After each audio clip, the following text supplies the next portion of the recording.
The red heart of South Australia stretches endlessly under a burning sky, silent, ancient, and merciless. Out here, people vanish without warning, swallowed by the desert and forgotten by time. But this time, it was not a wanderer or a drifter. It was a 4-year-old boy, Gus Lamont, a child whose laughter once echoed across the dusty paddocks of his grandparents' remote sheep station. On the evening of September 27, 2025, Gus was seen playing in a mound of dirt near the homestead at Oak Park Station. His grandmother, Shannon Murray, stepped inside to care for baby Ronnie, Gus's little brother. When she returned, Gus was gone. No sound, no cry. Only the eerie stillness of the outback. Within hours, police, soldiers, and search and rescue teams flooded the area. Drones scanned the saltbush. Helicopters swept across 95 square kilometers of unforgiving land. Sniffer dogs combed through the sand. An indigenous tracker followed the faintest signs of movement. But there was nothing, no clothing, no tracks, not even a trace of where Gus might have gone. Days turned into weeks. Hope turned into disbelief. Only one small footprint was found about 500 meters from the house, and even that, investigators later admitted, might not belong to him. When the Australian Defence Force finally withdrew, faces were grim. They had found nothing. It was as if the desert itself had erased him. Theories swirled like dust storms. Did Gus wander off chasing his mother 10 kilometers away? Was he taken by dingoes, or fall into an abandoned mine shaft? Or did something darker happen that no one dares to say aloud? The property lies 43 kilometers from the nearest highway, isolated, unreachable, and hauntingly quiet.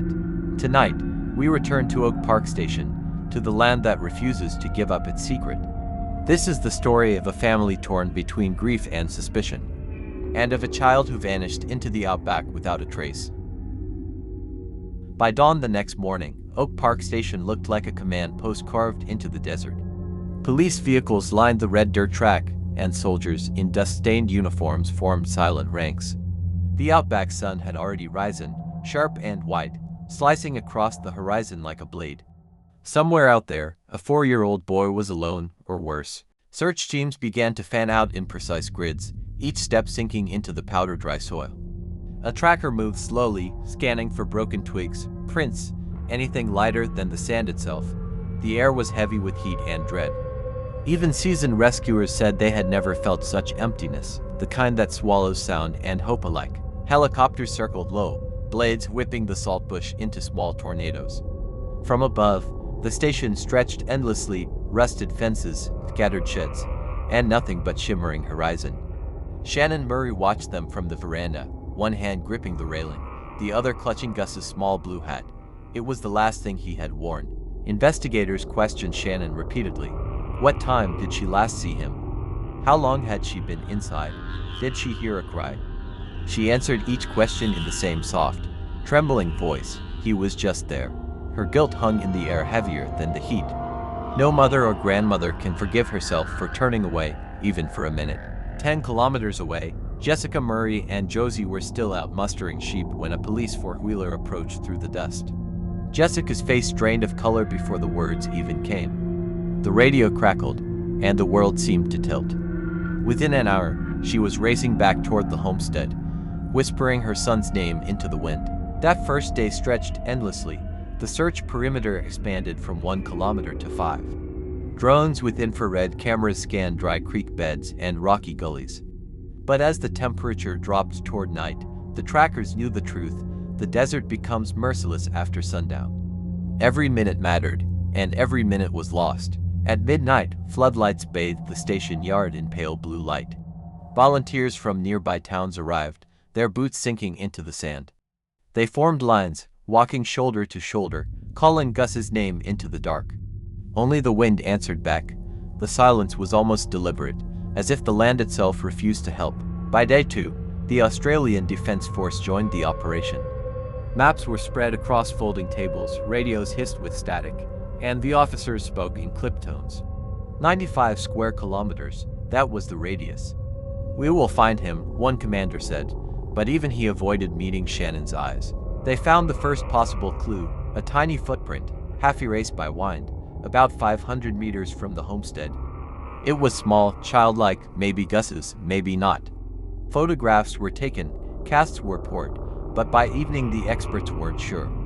Without direction, every discovery turned into another heartbreak. In Adelaide, news outlets exploded with headlines. Missing boy in the Outback. Photos of Gus's blonde curls flashed across every screen. Strangers hundreds of miles away lit candles, posted prayers, and joined online groups searching satellite images for anything unusual. Yet even the digital eye of the world found nothing. Former detective Charlie Betsina spoke to the press, his voice grave. Police have done everything possible, he said, but the questions remain. He knew what everyone feared, that the search was becoming a recovery mission, not a rescue. Out there, the line between the two was measured in degrees of heat and time. Rumors multiplied online, abduction, hidden wells, secrets within the family. Police publicly dismissed them, insisting there was no sign of foul play. Still, every theory carried a kernel of possibility. How could a child vanish in open land without leaving a trace? Even logic had begun to fracture under the weight of the unknown. Shannon refused to leave the property. Each night she sat on the veranda, a lantern beside her, eyes fixed on the darkness beyond the fence. He knows this land, she whispered. He'll come back, but the Outback is a liar. It looks still, yet hides endless dangers beneath its silence. Searches discovered dozens of old mine shafts, deep scars left from another century. They lowered cameras and sensors into each, their beams cutting through blackness. Dust swirled, bats shrieked, but no sign of Gus. Some officers began to fear that if he had fallen, they might never recover him at all. AFour brought fierce winds that erased footprints and whipped sand into eyes and engines. The operation slowed. Food supplies and fuel were rationed, radios crackled with static, and the men moved like ghosts through a red haze. The desert wasn't just resisting them, it was consuming their efforts. Meanwhile, Gus's father Joshua Lamont arrived, his face drawn and hollow. He joined one brief sweep before retreating to Adelaide. Locals whispered about family tensions, about his wish to move Jessica and the boys closer to town. But none of that mattered now. A father's grief had nowhere to go except inward. By the end of the week, morale collapsed. The ADF began packing equipment, the SES folded tents. Officials gathered under the fading sun to announce the inevitable. The search would be suspended at noon Friday. Cameras clicked, soldiers saluted, and a heavy silence fell across Oak Park Station once more. When the last helicopter lifted off, Shannon and Jessica stood together, arms locked, eyes wet and distant. The tracks of the vehicles were already vanishing under the wind. 95 square kilometers searched, thousands of man-hours spent, and nothing. It was as if the desert had chosen to keep its secret. That night, the family home was painfully quiet. Ronnie's cry echoed through the rooms once filled with laughter. Toys sat and touched on the floor. The smell of dust clung to everything. Outside, the endless stars shone with cruel indifference, witnesses to a tragedy no one could explain. The case was officially transferred to the Missing Persons Unit. Investigators promised to continue reviewing evidence, but privately admitted there were no new leads. For the Murray-Lamont family, time had stopped on that September evening. And for the rest of Australia, one question remained: what really happened to Gus Lamont? With the official search over, the desert fell silent again. But for investigators and the public, a silence wasn't enough. Questions spread faster than the dust storms that haunted the plains. How does a child vanish without a trace? Where could Gus possibly be?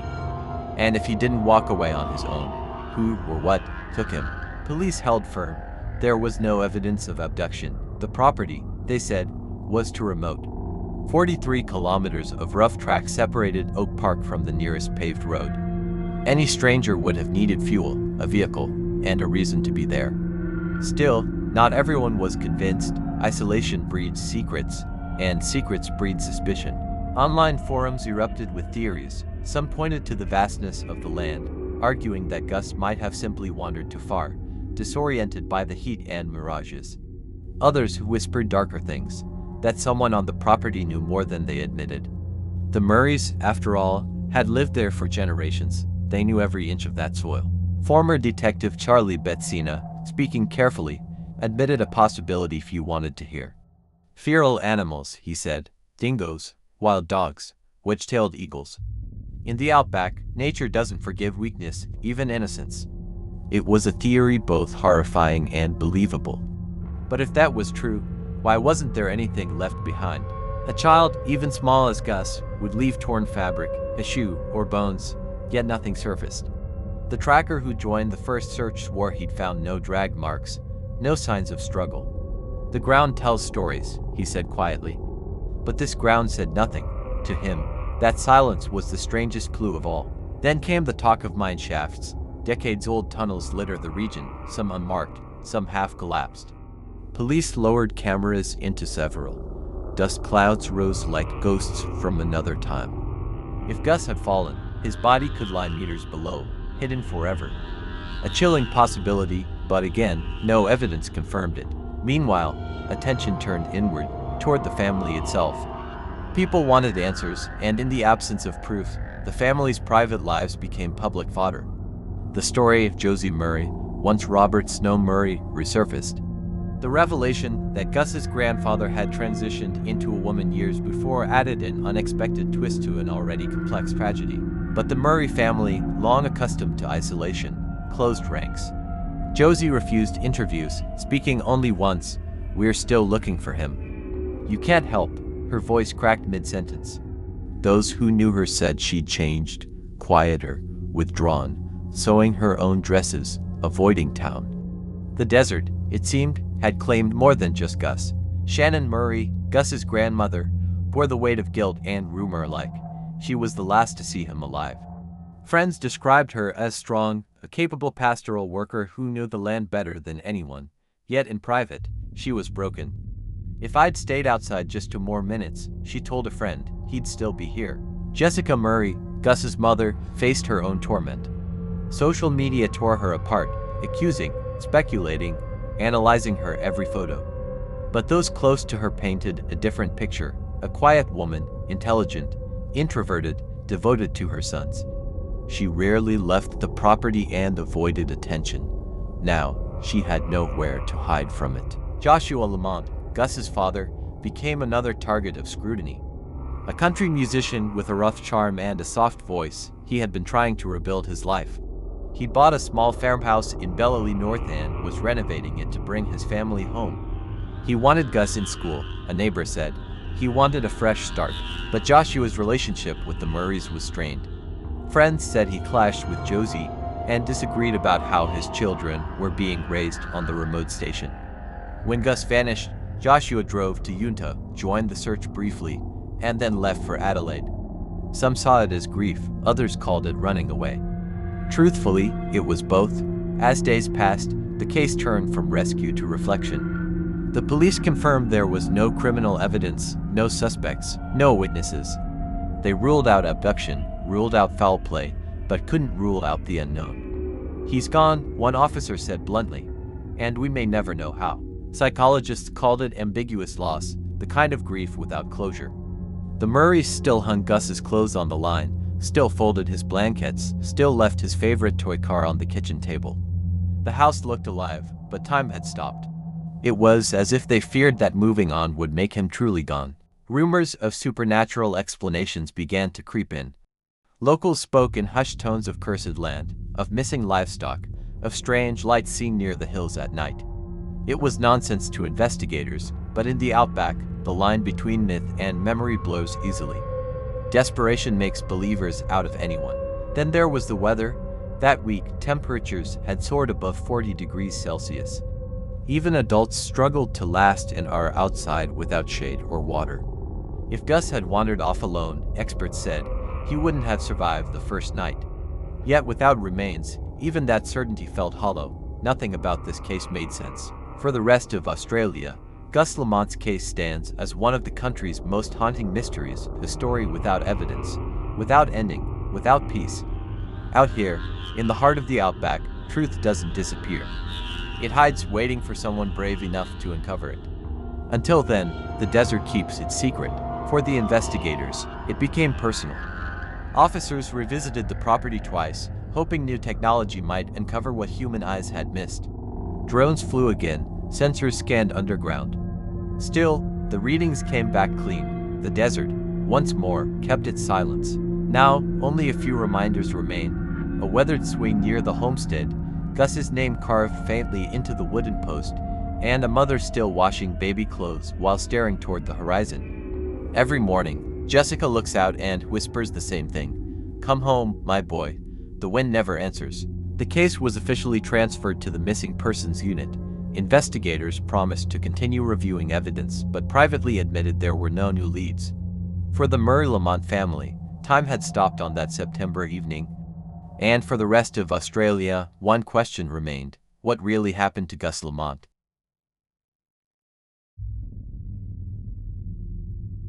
Weeks turned into months, and the red dust slowly reclaimed every footprint, every tire track, every trace of the search that once filled Oak Park Station with noise and hope.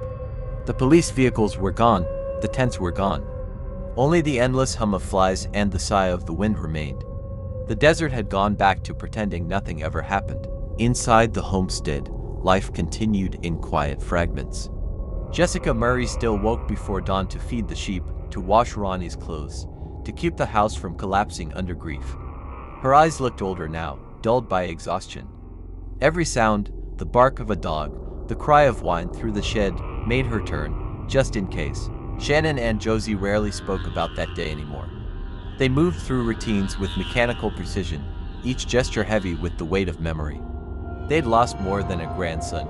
They'd lost the sense of safety that once came with isolation. Now, the land that fed them also haunted them. Investigators revisited the property in late October, hoping that the desert's shifting sands might reveal something new. Nothing did. The single footprint found near the homestead had long been dismissed, and no new evidence surfaced. The official file, marked unresolved, grew thinner with every passing week. Online, the case refused to die.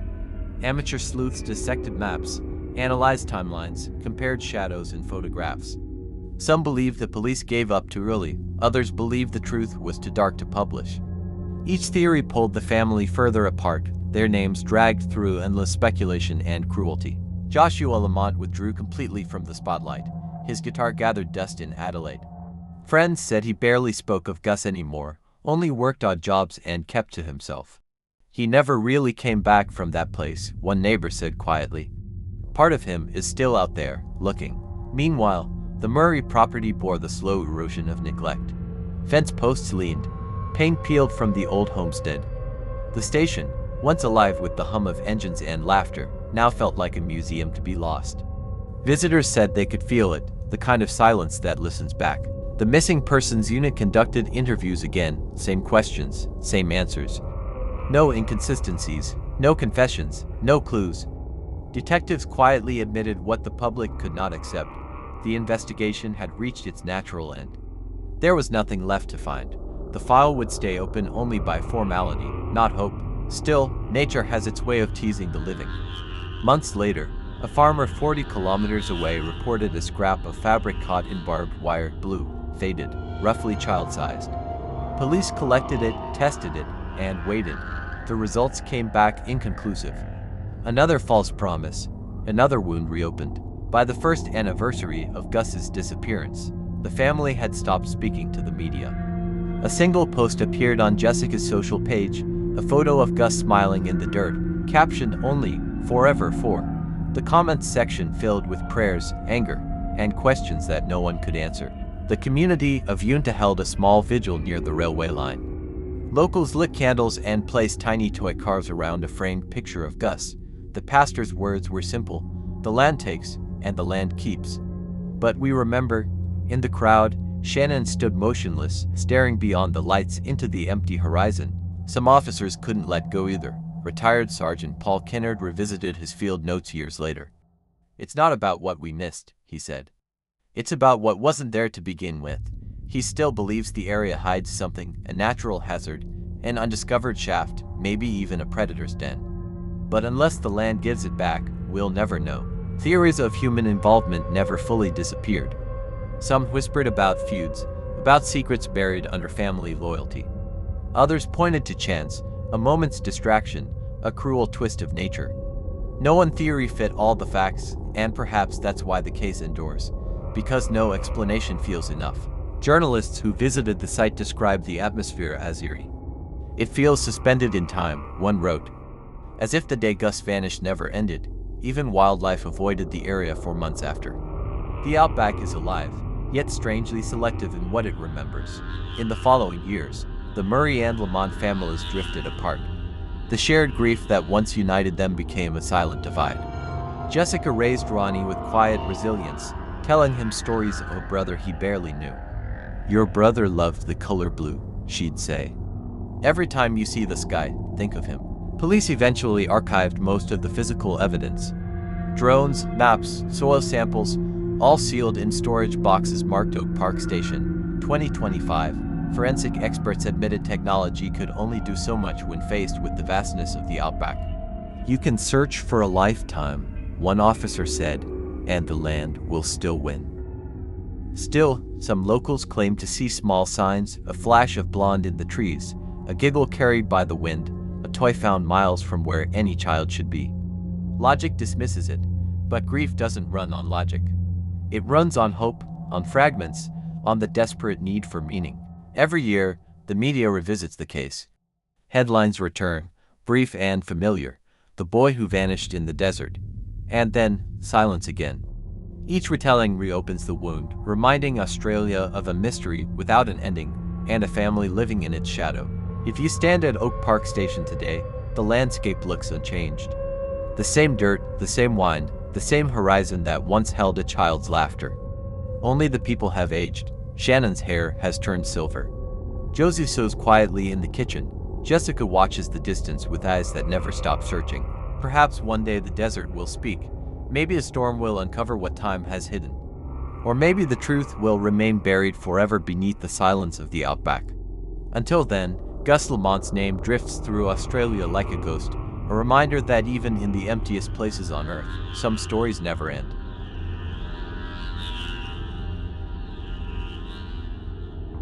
In the silence of the Australian Outback, time stands still, and so does justice.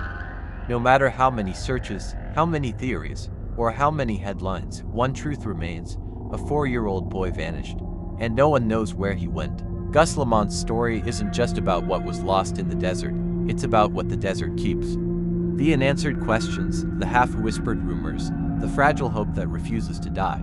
If you believe stories like this deserve to be remembered, stay with us.